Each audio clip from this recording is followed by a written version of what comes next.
Hello viewers, नमस्कार। आप सभी का पाथ फाइंडर्स बाय एकेडमी पे स्वागत है। जिस चीज का इंतजार था अब वही होते हुए नजर आ रहा है। आपको पता है कि बांग्लादेश इस समय मोहम्मद यूनुस के इस इंटरिम गवर्नमेंट के अंदर है और कॉन्स्टेंटली यूनुस अपने पर्सनल प्रोपोगंडा के तहत इंडिया के साथ अपने रिलेशंस को खराब कर रहे थे। और इस मोहम्मद यूनुस के जो रवैया था, इसको कोई अगर डिप्लोमेटिकली सपोर्ट कर रहा था तो वो क्लिंटन, जॉर्ज सोरोस और जो बाइडेन, वो जो पर्टिकुलर अमेरिका में लॉबी है जिसने मोहम्मद यूनुस को वहां पे पावर लाने में भी एक बहुत सिग्निफिकेंट मदद किया था, उसके सपोर्ट से मोहम्मद यूनुस को एक फ्री हैंड था। उनको जो भी करना था वो कर सकते थे।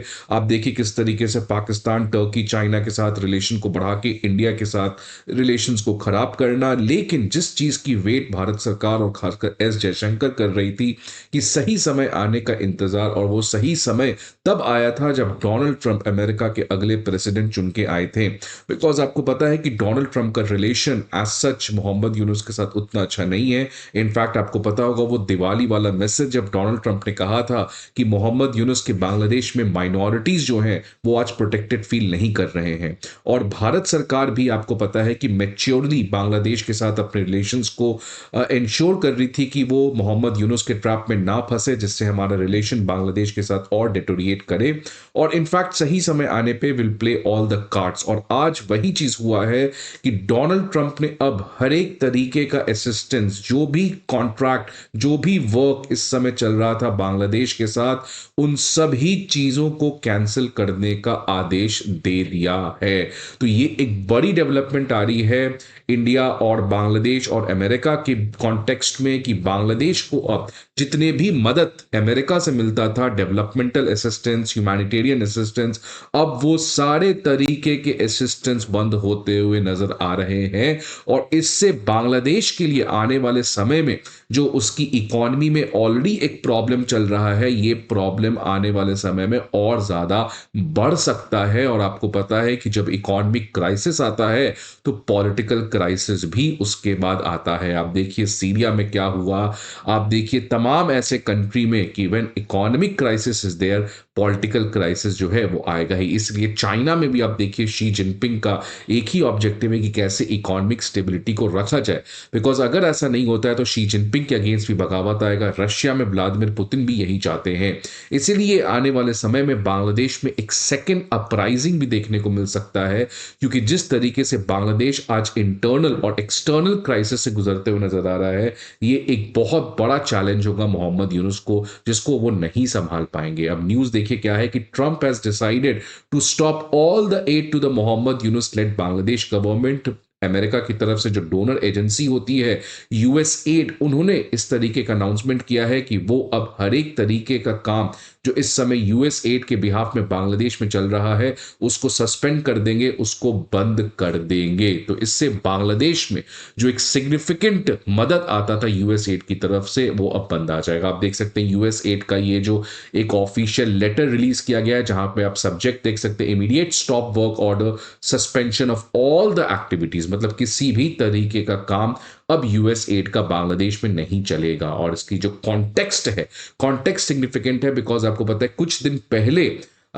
External affair minister S Jaishankar America गए थे ओथ सेरेमनी में भाग लेने ऑफ डोनाल्ड ट्रंप, और उसके बाद उन्होंने पर्सनली मीट किया था नए चुने हुए secretary of state of the United states Marco Rubio से।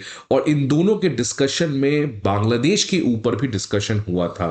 आप देख सकते हैं कि मार्को रूबियो और एस जयशंकर की मुलाकात और बहुत ज्यादा सिग्निफिकेंट मुलाकात था, because secretary of state Marco Rubio चुनने के बाद पहला मीटिंग किसी के साथ किए थे तो वो क्वाड के साथ किए थे, और पर्सनल लेवल पे उन्होंने एस जयशंकर के साथ मुलाकात की थी। और इनफैक्ट एस जयशंकर का फर्स्ट रो में सीट लेना वो भी बताता है कि करंट ट्रंप एडमिनिस्ट्रेशन कितना सीरियस है इंडिया के साथ अपने रिलेशन को बढ़ाने के लिए। तो ये एक तरीके से मार्को रूबियो और एस जयशंकर की जो बातचीत हुई थी उसमें बहुत सारे चीजों के ऊपर बातचीत हुई थी, लेकिन बांग्लादेश के ऊपर एक टॉप प्रायोरिटी फोकस किया गया था। और और जब एस जयशंकर से पूछा गया कि आपकी मार्को रूबियो से बांग्लादेश के बारे में क्या बात हुई है, तो उन्होंने कहा कि बातचीत तो हुई है बट उसको वो पब्लिक डोमेन पे नहीं दे सकते हैं। बट इसके बाद ये एक पर्टिकुलर डेवलपमेंट आ रहा है जहां पे यूएस एड ने हर एक तरीके का फंडिंग बांग्लादेश के लिए बंद कर दिया है। अब क्यों सिग्निफिकेंट है यूएस एड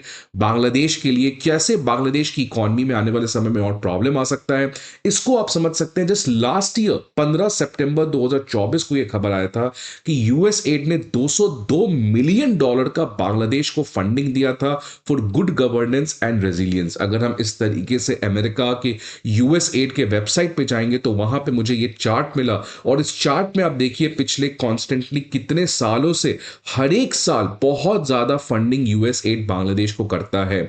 इनफैक्ट ये जो आप देख सकते हैं ऑल एजेंसीज का टोटल डेटा $450 मिलियन है। ये लास्ट ईयर का डेटा है, 2024 का डेटा है, और हर साल लगभग 400, 425, $450 मिलियन का अमेरिका की एजेंसीज, जिसमें सबसे इंपॉर्टेंट एजेंसी यूएस एड है, वो बांग्लादेश को फंडिंग करती है। अगर रीजनल रैंक की बात करें तो सबसे ज्यादा फंडिंग यूएस एड का अफगानिस्तान में जाता है, उसके बाद सेकंड नंबर पे बांग्लादेश में जाता है। तो अब अगर आप मान लीजिए $450 मिलियन का फंडिंग बंद हो जाए और प्रोबेबली आने वाले समय में आईएमएफ और वर्ल्ड बैंक का जो फंडिंग है वो भी बांग्लादेश के लिए बंद हो सकता है, तो ये बांग्लादेश के इकोनॉमी के लिए, जहां आज इन्फ्लेशन और अनएम्प्लॉयमेंट बहुत बड़ी मुद्दा, वो और बढ़ सकती है। अगर मैं इस $450 मिलियन का ब्रेक थ्रू करूं तो ह्यूमैनिटेरियन देखिए $230 million, health and population 60 million, agriculture 41 million। तो overall education, governance, administrative cost, बहुत ज्यादा wide support US add Bangladesh को देता है, जिससे बांग्लादेश उसके ऊपर निर्भर करता है। तो मैं इसी चीज की बात कर रहा था कि बांग्लादेश की इकोनॉमी जो है वो ऑलरेडी बहुत ज्यादा प्रेशर से गुजर रही है। इनफैक्ट इकोनॉमिक क्राइसिस इतना ज्यादा बढ़ गया है कि अनएम्प्लॉयमेंट इस समय ऑल टाइम हाई पे है, इन्फ्लेशन बढ़ा हुआ है, उनका जो सबसे इंपॉर्टेंट सेक्टर है टेक्सटाइल सेक्टर, वो भी आज क्राइसिस में है। तो आने वाले समय में ये सारे क्राइसिस और ज्यादा एम्पलीफाई हो सकते हैं, thanks to Yunus for his personal ego satisfaction. Right, आगे बढ़ने के पहले स्टूडेंट्स, आप सभी के लिए एक इंपॉर्टेंट इनिशिएटिव जो अकेडमी आईएएस लेके आया है, previous year questions, current affair magazine और प्रीलिम्स मॉक टेस्ट, ये तीनों के पीडीएफ अब आपको free of cost Unacademy IAS provide करने जा रहा है। इनसे आपको अपने एग्जाम के जर्नी में बहुत ज्यादा मदद करेगी। ये पीडीएफ आप कहां पे डाउनलोड कर सकते हैं? आप हमारे डिस्क्रिप्शन बॉक्स में जाइए, वहां पे एक लिंक मिलेगा, उस पर जाइए। इसके अलावा आप इन सभी चीजों से रिलेटेड किसी भी तरीके का इंफॉर्मेशन, मेंटोरशिप, एजुकेटर से बात करना चाहते हैं तो आप हमारे ऑफलाइन ब्रांचेस में विजिट कर सकते हैं। We are happy to see you over there and we will be giving you all sorts of support and assistance which you require. अब बात आता है कि ऐसा क्यों हो रहा है, बिकॉज देखिए कॉन्स्टेंटली एक तो डोनाल्ड ट्रंप का मेक अमेरिका ग्रेट अगेन का सपना है, वो अमेरिका को आइसोलेट करके अपने इकोनॉमी पे फोकस करना चाहते हैं। लेकिन दूसरा जो ऐसा लॉबी था जो बाइडन, जॉर्ज सोरस और क्लिंटन परिवार के काफी करीब था, उनके खिलाफ डोनाल्ड ट्रंप अपना पर्सनल वेंडेटा पॉलिटिक्स भी कर रहे हैं। आपको पता ही होगा इस तरीके का फोटो जहां पे जो बाइडन कितना प्यारा हक कर रहे हैं मोहम्मद यूनुस के साथ, तो ये क्लियर था कि इन दोनों की दोस्ती बहुत अच्छी थी। और इस कॉन्टेक्स्ट में आप देखिए कि इस तरीके से आज जो एक हिंदू लॉबी, इंडियन लॉबी खासकर बांग्लादेश अमेरिका में बढ़ा है, उससे डोनाल्ड ट्रंप, एक तो ऑब्वियस बात है हर एक पर्सन सेल्फिश होता है, बट डोनाल्ड ट्रंप को भी इंडिया का सपोर्ट चाहिए था, इंडियंस अमेरिकन जो वहां पे रहते हैं। तो इसलिए कॉन्स्टेंटली इन्होंने, आप देखिए कैंपेन के समय इन्होंने कहा माइनॉरिटी राइट्स के बारे में बांग्लादेश में, और इन्होंने कैसा स्ट्रॉन्ग स्टेटमेंट यूज किया था, टोटल स्टेट ऑफ केओस। मतलब ये क्लियर था कि डोनाल्ड ट्रंप जो है वो मोहम्मद यूनुस की इंटरिम गवर्नमेंट पे, उनके ऊपर बिल्कुल सपोर्ट नहीं है।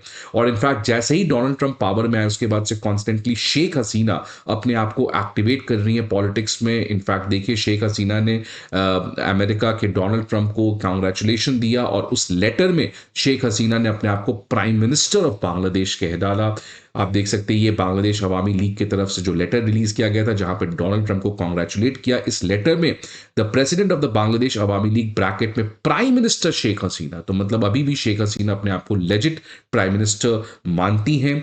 और इसी कॉन्टेक्स्ट में कॉन्स्टेंटली ट्रंप का एक रिलेशन और अमेरिका का रिलेशन बांग्लादेश के साथ डेटोरिएट किया। इनफैक्ट देखिए कुछ दिन पहले की खबर आई है कि बांग्लादेश के interim government prime minister interim government के हेड यूनुस की जो बेटी है जो इस समय अमेरिका में रह रही है, जो क्लिंटन परिवार के काफी करीब है, और इनफैक्ट लास्ट बाइडेन एडमिनिस्ट्रेशन में इनको काम भी दिया गया था एडमिनिस्ट्रेटिव वर्क, उनके खिलाफ अब केस स्टार्ट होने जा रहा है of corruption and other charges. तो अगेन आप देख सकते हैं कि क्लियर कट यहां पे अमेरिका का डिसलाइक ऑफ यूनुस देखते हुए मिल रहा है। और यूनुस इसके अकेले शिकार नहीं है, इनफैक्ट जेलेंस्की को भी एक बहुत बड़ा झटका लगा है कि अमेरिका ने हर एक मिलिट्री एड जो यूक्रेन को दे रहा था वो अब बंद करते हुए नजर आ रहा है। तो आप देख सकते हैं कंप्लीट फॉरेन पॉलिसी में रिकैलिब्रेशन देखने को मिल रहा है। इसका इंजाम कैसा होता है ये तो समय बताएगा, बट मोहम्मद यूनुस के साथ इस तरीके का जो चीज हुआ है, अमेरिका ने क्लियरली बता दिया है अपने डिसलाइक्स को, तो ये भारत के लिए अच्छी खबर है, बिकॉज भारत को बांग्लादेश के साथ एक अच्छा रिलेशन चाहिए। लेकिन उस रिलेशन में जो सबसे बड़ा बाधा है इस समय वो है मोहम्मद यूनुस, क्योंकि वो अपने personal propaganda, personal ego, personal selfishness के लिए जानबूझ के रिलेशंस को किसी भी हद तक गिराने को तैयार है। आपके क्या व्यूज हैं इस पर्टिकुलर डेवलपमेंट के बारे में? Please let us know in the comment box. I hope आपको ये वीडियो अच्छा लगे।